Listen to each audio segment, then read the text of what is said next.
Hello, everybody. Hiya. It's Dave and Judith here. Let's get rid of that. Good There we to go. good to. Blanket to Have keep you you with us warm this in these morning? days that one day it's hot, the next day it's cold. What's going on? I know. May is like April. Yeah. Sure. Horizon Church Sutton Senior Pastors. Oh Update. yes, that's who we are. Yes, so, that's yeah, Dave, so, Judith. yeah, good. Yeah. Good to have you with us. Good to be at church on Sunday. Yes, good to see some. Yeah, a few more folks this time. It was Yep. great. It was really good. And people that have not been on live before as well. Yeah. So yeah, if you think you're able and whatever, come and check it out. Check it Yeah. out. Having said that, Having said that, yeah, this coming Sunday is a possibility. This is all in the realms of we're not quite sure yet, as I speak, of having a message from our National Assemblies of God national leader, Glyn Barrett, sending out pre-recorded yeah, it's a sermon. pre-recorded sermon from him. He's an excellent speaker, and they're giving the churches, the AOG churches, the option of having it. So we want to work it through, see what the best thing to do is. There could be some technical challenges with it. Yeah, we don't know yet. You know about technical They've challenges. had their own technical challenge recording it, which Yeah. hence it won't get to us till Tuesday. So we've got to then work out what's going to happen. So the idea, well, basically, keep your eye out for the email update because that will give you. Yeah, so it'll be the coming to us latest. soon. Yeah. But we haven't got to Tuesday yet, as we speak. So yeah, there we go. So we will, watch this space and do your thing. Be flexible like you are, bless you. Anything else? I don't think so. No, except I'm going to hand to Judith. Just got a few thoughts to share. And Yeah. hope it will bless you and hope you're having a great week. Well, the senior pastor's update this week is about presumption. It's a good word, isn't it? Presumption. Yeah, I thought it might be. Was this supposed to be a joke? Well, not Oh, really. okay. I presume Don't it get any was gonna- better, do they? I Yeah. presume so. And I was reading in 1 Samuel 16 verses 1 to 14, which I won't read you because it's a big chunk, about Samuel the prophet who was told by God, Saul, he's out as king. He doesn't do as he's told. He doesn't obey me. He's too self-centered, unreliable. Go and anoint another one. So he tells him to go to this certain place, and Jesse and his family live there. And he told Jesse I'm coming, we're going to have a sacrifice and a feast, make sure you've got your family there. It's going to be great, because that's what the prophets used to do. They used to wander around and do that, to rock up at places and say, we're going to have a feast. And God had told Samuel that at this feast there was going to be, he would show him who was going to be king. Well, Jesse had 8 sons, and only 7 of them he invited to this feast. The 8th son, David, was the youngest, and he was a shepherd boy. And Jesse presumed not to include David on the invite list. I don't know why he presumed that Samuel wouldn't want to see him, or whether it was important he was there. Maybe he thought, well, because he's the youngest, Yeah. and he's looking after the sheep. Yeah, I he mean, didn't look the part. Who was No. it? He was a whippersnapper no, compared he, with he his looked a bit, big brothers. yeah. So he thought, well, actually, no, let's not invite him. I'll presume that he wants to see the top boys, the eldest 7, and there were some pretty good-looking, Impressive. tall, impressive sons in that lineup. Well, leave the little boy out in the field. So, I don't know whether he just made that call. He presumed that Samuel wouldn't even want to be bothered with the lit list. But God had chosen David. Yeah. And I think there's a bit of presumption about Samuel as well, because Jesse starts parading the boys in. He starts with the eldest, so obviously maybe the tallest and the strongest looking. And Samuel's like, hey, this looks a good prospect for a king. Look at the size of him. Yeah, he looks pretty good. And God goes, no. When the next one comes in, no, because Samuel presumes that, he's got to look a certain way to be king. And he gets down all the 7, and no. So Samuel's now really confused, and he says to Jesse, it's like at the supermarket off the shelf. You know, they've run out. Have you got any more in the back room? Or have I got this wrong? Yeah, I mean, Samuel's like, wait a minute. So God told me. So Jesse said, yeah, I've got one, but he's only little and he's looking after the sheep. Samuel said, fetch him. So I imagine they gave him a quick wash and brush up. Anyway, they got him in. And anointed, God said as soon as he saw him, that's him. That's who you've got to anoint, which was a shock because Samuel had presumed it would be older, wouldn't look like this person in front of him. And Jesse had assumed that he'd just come for a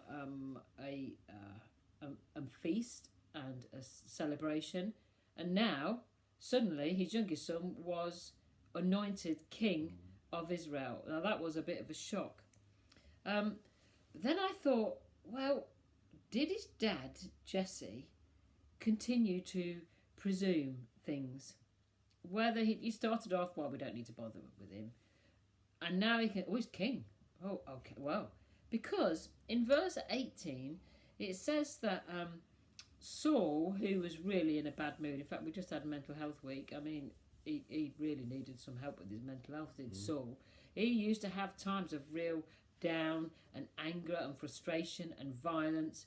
And so the people around him thought, oh my goodness, we need to sort this out. I know what we'll do. We'll find someone who can play some nice soothing music. And it happened that David, who was also a good shepherd, Dave, was also really good at playing the harp. So someone must have known this and said, right, there's a guy called Jesse, his son's David. Well, he's really good at playing the harp. Let's try that out as a soother for Saul. And that's exactly what happened. The court called for David to come along with his harp and play for the king. And I thought, I wonder whether Jesse went into presumption again. He had a shock that his son was anointed king and then nothing happened. Then he thinks, oh, he's been called into the courts of the king to play in the band. I wonder whether this is the way in to my son being king. Well, I don't really think it played out as Jesse expected it to, because David did go and he did play and he did do a good job and it soothed Saul for a while. But then God anointed David to kill the giant Goliath, and so David became a bit of a war hero, and led other battles which he got famous for winning. That made Saul even crosser. And so then Saul, in one of his anger temper tantrums, got his spear and he threw it at David and just missed him. Tried to kill him. So he tried to kill him. And I'm thinking, I'm sure this wasn't the way Jesse presumed that his son would come to be king. No. Anyway, it got worse because then Saul really hated David and he hounded him out. He made him a fugitive and he was hiding in caves and moving from area to area to avoid Saul, who was with his army trying to kill him. And then in 1 Samuel 22 verse 3, I've never read it. I've obviously read it. I've read the Bible loads of times. It never ever struck me before.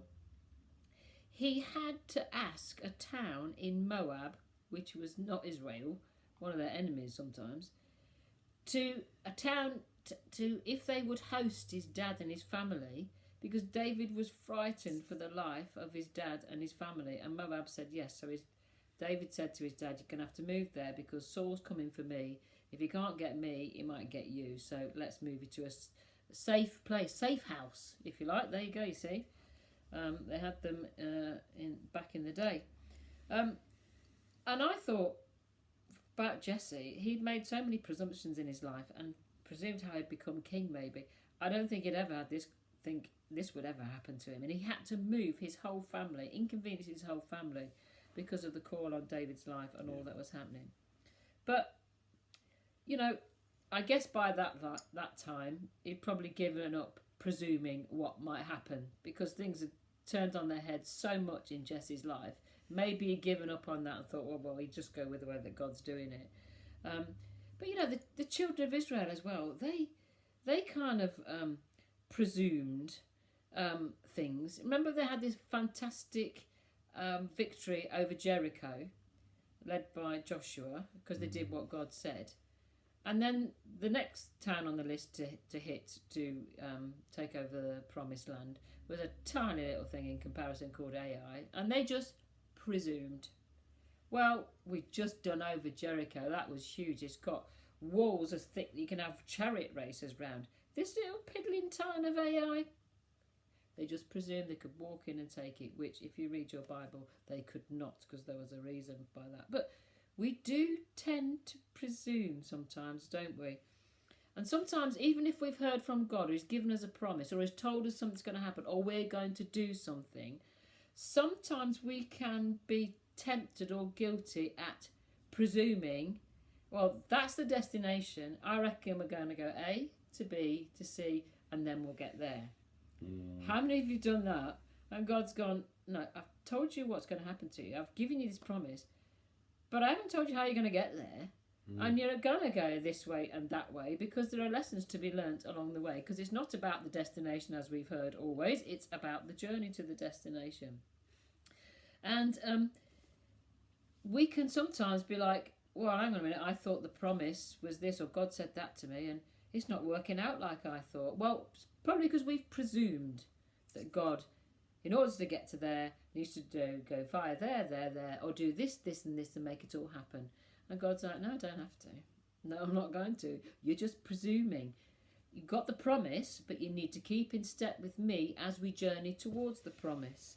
Because God does keep his promise, but he doesn't always do it in the timing and the order and the way that we think he should do. So that's my little thought from today. Presumption. We mustn't mix that with faith. Right? We're just presuming that God's going to do this and this is the way. And then we get frustrated and annoyed and disappointed and did I hear from God and whatever. No.